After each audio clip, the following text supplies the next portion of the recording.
अस्सलाम वालेकुम dear students. कैसे हैं आप सब? उम्मीद है आप सब खैरियत से होंगे। हमने एफएससी इंटरमीडिएट या आईसीएस का मैथ जो है वो शुरू किया हुआ है और उसका जो है इंटरमीडिएट का पार्ट 2 उसका चैप्टर 4 हमने शुरू किया था। चैप्टर 4 की एक्सरसाइज जो है 4.1 उसके पहले 4 क्वेश्चन जो हैं वो हमने डिस्कस कर लिए थे। आज हम जो है क्वेश्चन नंबर 5 इस लेक्चर के अंदर करेंगे और उसके बाद फिर क्वेश्चन नंबर 6 और 7 भी देखेंगे। देखिए क्वेश्चन नंबर 5 की जो स्टेटमेंट है, स्टेटमेंट क्या है? अच्छा, क्वेश्चन नंबर 5 से पहले मैं आपको बता दूं कि इसके अंदर ये फार्मूले, इस चैप्टर के अंदर जो हमारे इस एक्सरसाइज के अंदर खसूसन जो फार्मूले यूज होने हैं वो है डिस्टेंस फार्मूला। डिस्टेंस फार्मूला जो है दो 2 पॉइंट्स के दरमियान जो है वो डिस्टेंस फाइंड करने के लिए यूज होता है। x2 x1 का whole square y2 minus y1 का होल स्क्वायर। अब इसी तरह जो मिड पॉइंट है, फॉर एग्जांपल हमारे पास ये ट्राइंगल है, जैसा कि ट्राइंगल के अंदर a और c का मिड पॉइंट e है, तो इसका मिड पॉइंट फाइंड करने के लिए हम ये फार्मूला इस्तेमाल करेंगे x1 plus x2 divided by 2 y1 plus y2 divided by 2। अब रेशो फार्मूला भी इसके अंदर आगे चल के जो हमारे पास क्वेश्चन है उनमें ये रेशो फार्मूला भी, इन फार्मूलाज को पिछले लेक्चर में मैंने अच्छी तरह डिस्कस किया था कि ये फार्मूले हमारे पास कैसे आते हैं। तो अब मैं डायरेक्ट अपने क्वेश्चन की तरफ जाता हूं। तो क्वेश्चन नंबर 5 के अंदर देखें, find the mid point of the sides of triangle are 1 -1 -4 -3 -1 1। Find the coordinate of vertices of triangle. देखिए इस क्वेश्चन के अंदर क्या बात हो रही है? इस क्वेश्चन के अंदर यह बात हो रही है कि आपके पास एक ट्राइंगल है। मैंने यहां पे सपोज की अब आपके पास एक triangle A B C given है।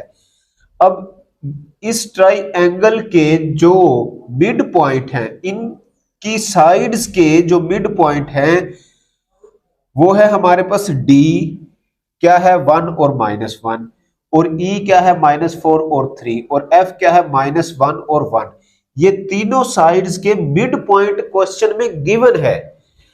और अब हमने इसके अंदर फाइंड क्या करना है? हमने ये फाइंड करना है कि ये जो वर्टिसेस हैं, ये जो हमारे पास वर्टिसेस है ट्राइंगल के ए बी और सी, ये हमने फाइंड किए हुए हैं और साइड्स के मिड पॉइंट गिवन है। चलें अब इसके सॉल्यूशन को देखते हैं कि सबसे पहले हम क्या करेंगे। इस क्वेश्चन के मिड पॉइंट्स फार्मूला यूज करते हुए ये ए बी सी के कोऑर्डिनेट हम फाइंड कर लेंगे और ये वर्टिसेस के कोऑर्डिनेट हमने फाइंड करने हैं। अब देखिए मिड पॉइंट का फार्मूला क्या है। सबसे पहले बी सी का मिड पॉइंट, यह है हमारे पास बी और सी, इसका मिड पॉइंट क्या है डी। अब डी गिवन है क्या है 1 और -1, और फार्मूला किसके इक्वल होता है? बी और सी के कोऑर्डिनेट को हम आपस में प्लस और 2 पे डिवाइड करते हैं। अब बी का कोऑर्डिनेट क्या है? C D. सी प्लस होगा ई के अंदर प्लस सी प्लस ई, और D plus F divided by 2। अब इसको थोड़ा सिंप्लीफाई कर लेते हैं। देखिए फर्स्ट जो है होगा कोऑर्डिनेट फर्स्ट के इक्वल हो जाएगा, तो ये आपके पास हो जाएगा 1 is equal to C plus E divided by 2, और -1 इक्वल होगा D plus F divided by 2। अब यहां से हम इक्वेशंस बनाएंगे। 2 जो है वो 1 से मल्टीप्लाई हो जाएगा, तो ये हमारे पास 2 is equal to T C plus E is equal to 1, और ये 2 इधर आकर मल्टीप्लाई हो जाएगा, तो -2 is equal to D plus F. तो ये हमारे पास सेकंड इक्वेशन आ जाएगी। अब ये 2 इक्वेशनें आ गई हैं। अब हम इसके अंदर जो है वो नेक्स्ट बात करते हैं। नेक्स्ट क्या है जी? अब हम मिड पॉइंट लेते हैं ए और सी का। ये है हमारे पास साइड ए और सी, इसका मिड पॉइंट है ई, और ई किसके इक्वल है? -1 और -4 के इक्वल है according to mid point formula.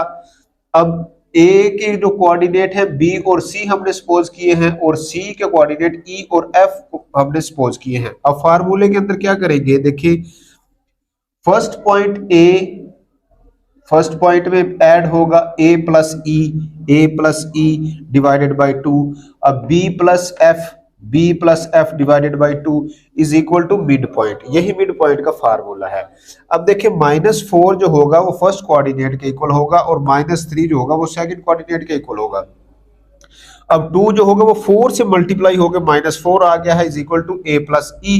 इसको इक्वेशन नंबर 3 का नाम दे देते हैं। अब ये वाला 2 इस -3 से मल्टीप्लाई होगा तो -6 is equal to b plus F. अब यहां से हमारे पास देखें दो इक्वेशन फिर आ गई हैं, 3 और 4। अब हमने 2 मिड पॉइंट्स को लेते हुए ये इक्वेशनें बना ली हैं। अब हम इन इक्वेशंस को आपस में सिंप्लीफाई कर लेते हैं।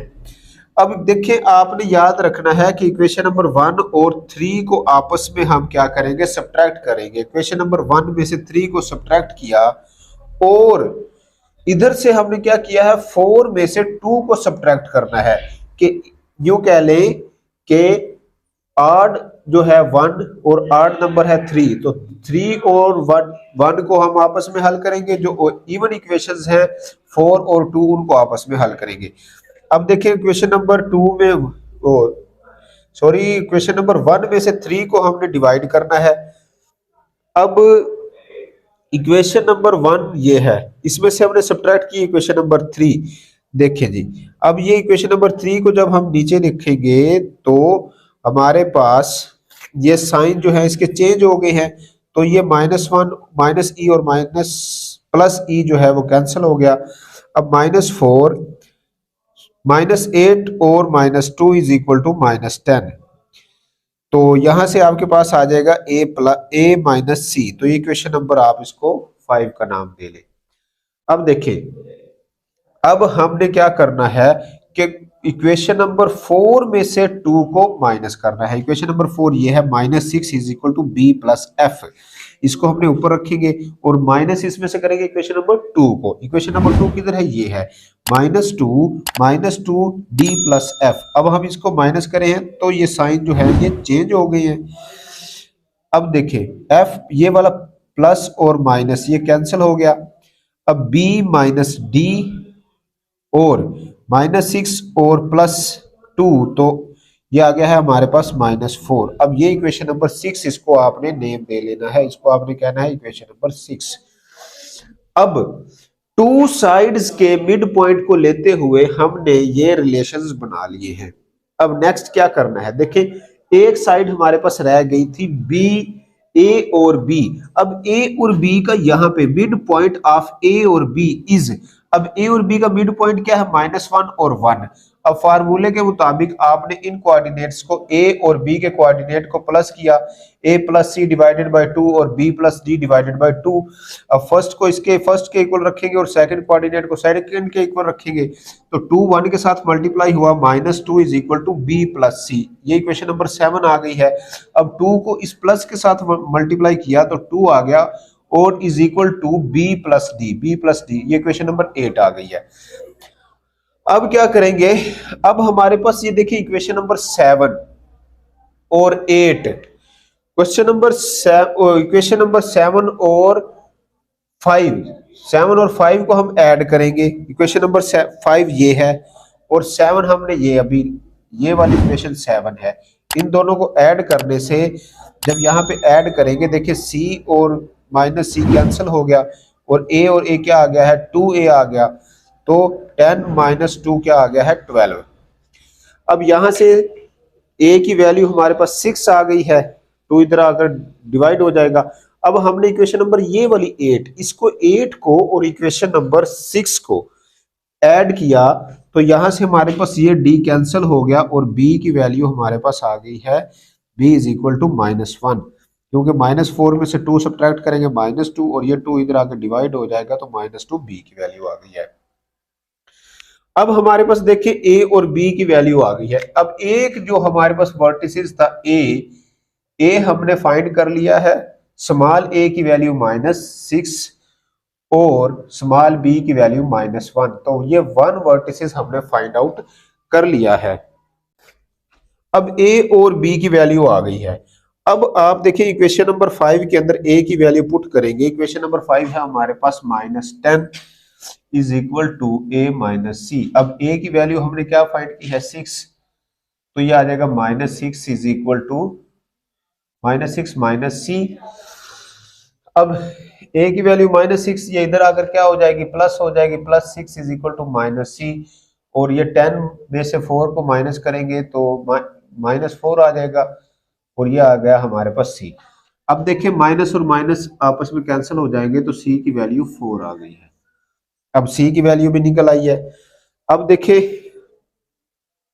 अब b की वैल्यू हम यहाँ पे यूज कर लेते हैं। देखिए ये जो है b गिवन है हमारे पास। अब b की वैल्यू जो है हमने निकाली हुई है -1। b की वैल्यू है -1 और इसको इक्वेशन नंबर 6 में पुट करेंगे। इक्वेशन नंबर 6 क्या है, -4 is equal to -b minus D. और b की वैल्यू है आपके पास -1 माइनस डी, और ये -1 इधर आकर क्या हो जाएगा प्लस, और -4 पहले से मौजूद है तो ये माइनस डी। अब यहां से आ जाएगा -3 is equal to -d, minus और माइनस कैंसिल हो जाएंगे और d की वैल्यू आपके पास आ गई है 3।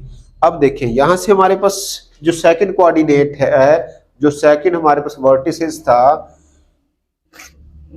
तो C और D, स्मॉल c और d B वर्टिसेस की वैल्यू भी आ गई है, तो ये आ गया है 4 और 3।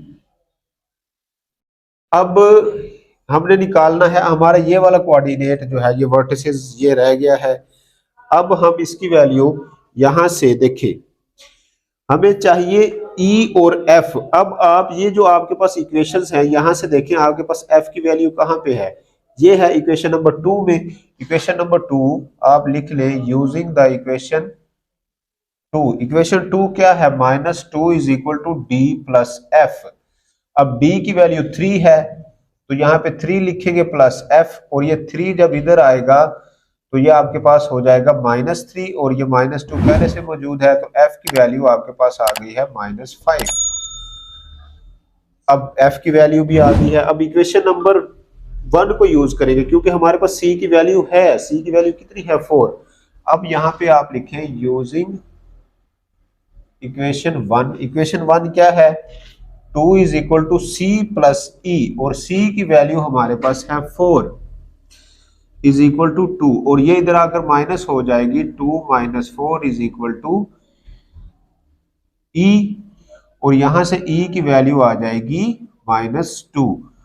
अब देखिए जो B वर्टिसेस है, B वर्टिसेस की वैल्यू हम B की तो निकालनी थी, अब जो C वर्टिसेस है वो है F जो है -5 है और E जो है वो -2।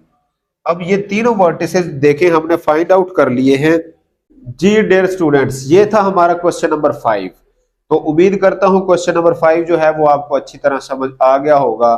तो नेक्स्ट लेक्चर के अंदर हम जो इसके मजीद क्वेश्चन रह गए हैं उनको डिस्कस करेंगे।